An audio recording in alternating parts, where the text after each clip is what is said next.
Halo teman-teman. Halo. Oke, kali ini saya akan menyampaikan sebuah pidato yang berjudul Media Sosial Bikin Makin Antisosial. Tepuk tangan dulu. Sebelumnya perkenalkan, nama saya Muhammad Rahmat Muzaki. Saya dari Kediri. Mungkin kalian semua sudah kenal dari kelas Aprende ini. Langsung saja ke pembukaan, yakni di era sekarang, di era saat ini, media sosial sangatlah diperlukan karena setiap pekerjaan, setiap pembelajaran, setiap perkembangan zaman saat ini pasti tidak akan lepas dari yang namanya media sosial. Hal ini dapat dibuktikan melalui melihat kegiatan masyarakat yang saat ini sangat bergantung kepada media sosial, entah itu Twitter, Instagram, WhatsApp, TikTok, dan lain sebagainya. Oke?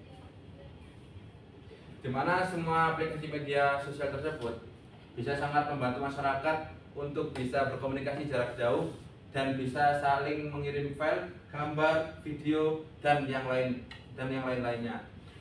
Tapi banyak juga yang bilang media sosial itu bikin anak zaman sekarang jadi susah bergaul. Menurut kalian benar apa enggak? Benar. Oke, betul. Dari pernyataan tersebut,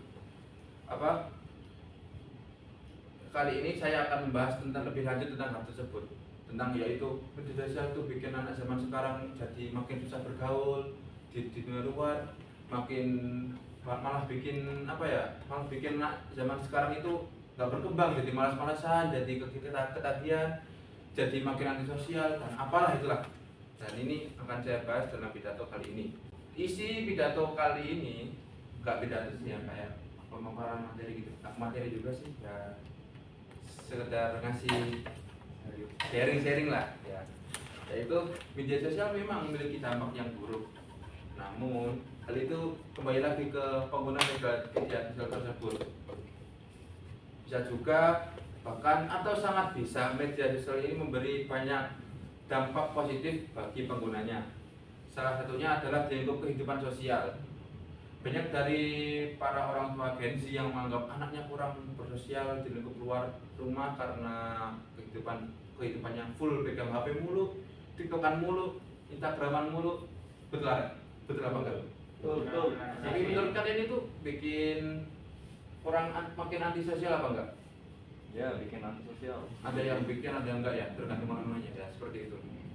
Padahal kalau orang tua tahu, orang-orang yang jarang menggunakan media sosial, atau orang tua ataupun orang-orang yang jarang menggunakan media sosial itu tahu apa yang dilakukan anaknya dengan media sosial itu tidak selalu menghambat hubungan sosial mereka dengan orang lain. Sebenarnya media sosial juga merupakan hal yang sangat krusial dan tentang bagaimana dampaknya itu kembali ke penggunanya. Jadi bisa baik, bisa buruk, tergantung kalian menggunakannya. Contohnya kalian menggunakan media sosial itu untuk bermalas-malasan, bikin bikin tambah malas lah, mau ngerjain sesuatu, nanti aja scroll gitu dulu. Itu mungkin itu salah satu contoh yang mungkin memiliki dampak negatif. Lain lagi juga yang dampak positif, kita menggunakan media sosial untuk berkomunikasi jarak jauh seperti menghubungi mitra sebagainya, atau untuk keperluan bisnis, atau untuk keperluan yang bermanfaat bagi orang lain. Mungkin seperti itulah yang dampak positifnya. Jadi kembali ke penggunanya. Kalian setuju apa enggak? Setuju. Karena saya mendapat bagian tema tentang media sosial bikin makin antisosial, saya akan memberi penjelasan lebih lanjut tentang dampak positif dan negatifnya media sosial dalam kehidupan sosial. Sebelumnya ada yang tahu nggak? Ada yang menyebutin? Nggak tahu, Kak. Apa tuh, Kak? Apa tuh? Oke, pertama dampak positif. Dampak positif media sosial untuk kehidupan sosial itu sebenarnya banyak, aku cuma ngambil sekitar 7 poin saja. Yakni yang pertama, mempermudah komunikasi dan koneksi. Jadi kita berkomunikasi ataupun menggunakan media sosial itu lebih gampang untuk menjalin hubungan, itu jarak jauh maupun jarak dekat. Lain halnya ketika kita cuma berkomunikasi dengan secara langsung. Itu. Dan yang kedua meningkatkan kesadaran sosial. Penggunaannya juga kesadaran sosial di sini yang dimaksud cenderung ke kita itu bisa apa ya, bisa mengetahui lingkup keadaan di lingkup luar dan kesadaran kita terhadap menghadapi lingkup luar tersebut. Jadinya kita tidak kaget dengan lingkup yang tidak kita temui biasanya. Mungkin salah satu contoh dari saya seperti itu. Yang ketiga, memberikan akses dan informasi dan pengetahuan. Bisa kita lihat sendiri, kita bisa mengetahui informasi ataupun pengetahuan ataupun ilmu-ilmu dari media sosial tersebut, entah TikTok, Instagram, WA atau yang lainnya. Yang keempat, memperkuat komunitas dan dukungan sosial, dan juga tentunya di Instagram juga ataupun di WhatsApp itu kita bisa membuat grup agar kita tidak berkomunikasi saat berkumpul. Kita bisa berkomunikasi juga saat kita bisa menjalin kehidupan sosial juga dengan menggunakan HP, bukan hanya sekedar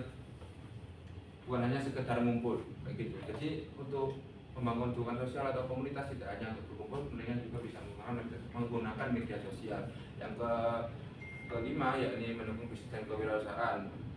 Tentunya ini saudara kita dia bisa mengakses bisnisnya, dia bisa mengakses usahanya melalui media sosial tersebut, entah itu media sosial untuk mempromosikan ataupun membantu sesama bisnis.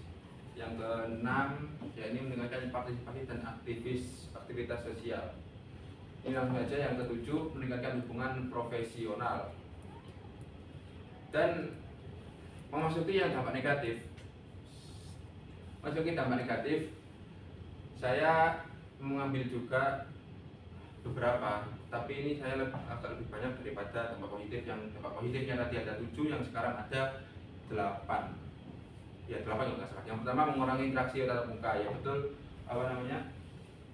media sosial kalau kata Kian bisa males untuk bertemu secara langsung.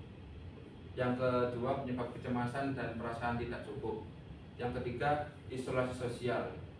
Ya masih berhubungan juga sih kayak yang poin yang pertama. Jadi yang secara tidak langsung kita terlalu sering menggunakan media sosial, kita